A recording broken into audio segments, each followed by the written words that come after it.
मुअज़्ज़ज़ सामीन गिरामी कदर, आज मुल्क निहायत अहम और अगर कहा जाए ख़तरनाक सूरत हाल से दुचार है तो बेजानी होगा।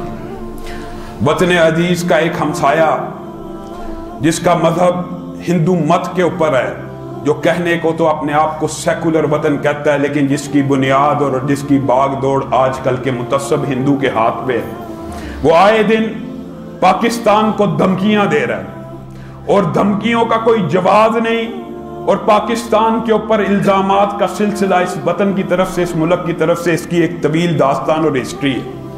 मेरे भाइयों, नबी करीम सल्लल्लाहु अलैहि वसल्लम ने इस खित्ते के बारे में जिस कदर अहादीस और जिस कदर फरामीन नबी मोहतरम के इस खित्ते के बारे में मौजूद है, ये एक लंबा तवील बाब है। मैं आपके सामने उसका मुख्तसर सा एक मफहूम और खुलासा बयान करके अपनी बात को आगे बढ़ाऊंगा। नबी करीम सल्लल्लाहु अलैहि वसल्लम ने उम्मत को तलकीन और तरगीब की, किस बात की?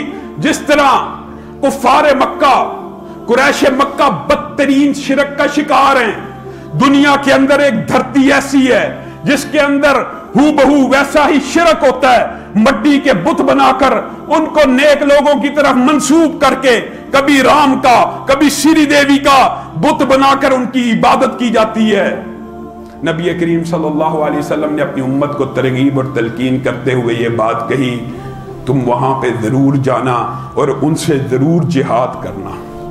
किस वजह से तरगीब ये दे रहे हैं? अगर मैं मोहम्मद सल्लल्लाहु अलैहि वसल्लम जिंदा हुए, मैं अपनी जान के साथ, मैं अपने माल के साथ उस जंग में हिस्सा लूंगा और अपनी उम्मत को यह बुशारत देता हूं, अगर मैं ना भी हुआ, अगर वो उस जिहाद में हिस्सा लेंगे, वो ऐसे होगा जैसे उन्होंने मैं मोहम्मद सल्लल्लाहु अलैहि वसल्लम के हमरा जंग लड़ी। छोटी फजीलत है, बहुत बड़ी फजीलत है। इसी फजीलत की पेशे नजर मोहम्मद इब्न कासिम ने इस हित्ते को फतह किया, शिर्क व बिदअत को यहां से उखाड़ा। 1000 बरस से जायद मुसलमानों की इस हित्ते पे हुक्मरानी रही। आपस की नाइत्तेफाकी की वजह से, बुरी हुकूमत अमलियों की वजह से एक ऐसी रियासत फिर इस हित्ते में मारद वजूद में आई जिसका मजहब हिंदू मत था। 1000 बरस के बाद चाहिए तो यह था इबरत पकड़ते, अकल पकड़ते, हिकमत से चलते कि अल्लाह ने अगर मौका दिया 1000 बरस तुम्हें दुनिया का कोई हिस्सा और सल्तनत अता करके, तुम उसको बेहतरीन यूटिलाइज करो, तुम उसके अंदर बेहतरीन काम करो। लेकिन वही बात कि 1000 बरस बाद भी अगर शिरक की, बिदअत की, कुफर की इस तरह की हुकूमत कायम हो जाए, हकीकत में तो मुसलमान रियासतों के ऊपर लाजिम होता है कि ऐसे गंदे शिरक को जड़ से उखाड़ा जाए।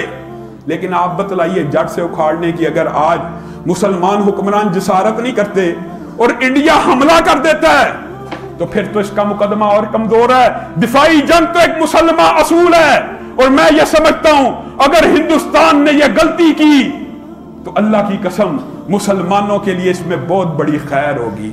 मुसलमान ग़ज़वा हिंद की हदीसों को मद्देनजर रखते हुए ना सिर्फ यहां पे दिफाई जंग लड़ेंगे, बल्कि फिर जारहाना इक़दाम भी करेंगे। और पूरी दुनिया के मुसलमान, एक बात याद रखिए, चाहे वतनों में आज हम तकसीम हो चुके हैं, लेकिन एक अहद रफ्ता भी होता है, एक ताबनाक मादी भी होता है। उम्मत का कोई फर्द, मैं गारंटी से कहता हूं, हिंदुस्तान के मुसलमानों को आजमाइश में नहीं डालना चाहता, लेकिन याद रखिए उम्मत का एक फलसफा इस्लाम में जरूर मौजूद है।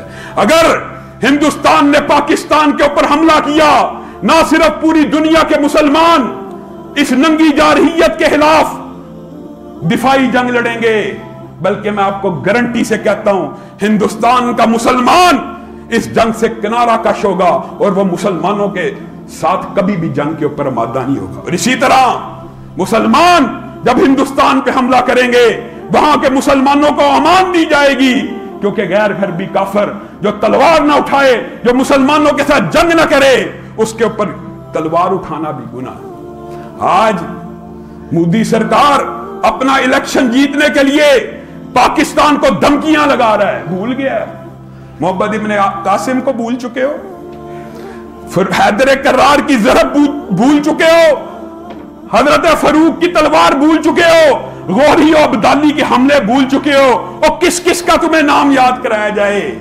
آج بھی مسلمان، اللہ کی قسم، اگر ہندوستان نے پاکستان پہ حملہ کیا، یہ جو باتیں ہوتی ہیں نا سیاسی اختلافات کی، یہ وقتی ہوتی ہیں، یہ نظریاتی اختلاف سیاست کے اندر پائے جاتے ہیں، لیکن عقیدے کے اندر کوئی اختلاف نہیں ہے۔ ہماری قوم اگر یہ سمجھتے ہیں تحریک انصاف، مسلم league, people party, Jamaat Islami میں بٹی ہوئی ہے، ان کو غلط فہمی ہے۔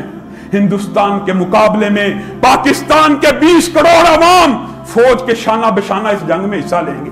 تیار ہو؟ وطن عزیز کا دفاع کرنے کے لیے تیار ہو؟ انشاءاللہ ہم کریں گے۔ فضائے بدر پیدا کر، فرشتے تیری نصرت کو اتر سکتے ہیں گردوں سے، کتار اندر کتار اب بھی۔ سبحان ربک رب العزت عما یصفون وسلام۔